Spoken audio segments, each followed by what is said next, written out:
बिस्मिल्लाहिर्रहमानिर्रहीम। अस्सलाम वालेकुम।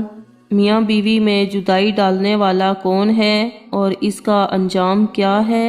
नबी करीम सल्लल्लाहु अलैहि वसल्लम से सहाबा कराम ने अर्ज किया कि ए अल्लाह के रसूल, हमें ये बताएं कि दुनिया का सबसे बदतरीन शख्स कौन है? नबी करीम सल्लल्लाहु अलैहि वसल्लम ने फरमाया, दुनिया के बदतरीन लोग वो हैं जो मियाँ बीवी में जुदाई डालें और उनके दिलों में नफरतें पैदा करने के लिए वो बातें दोनों के कानों में डालें जो उन्होंने ना कही हों, क्योंकि मियाँ बीवी में जुदाई डालना और दोनों को एक दूसरे के खिलाफ उकसाना शैतान का पसंदीदा तरीन काम है और ऐसा काम करने वाले लोग भी शैतान के साथी हैं जिनका ठिकाना बुरा यानी जहन्नम है।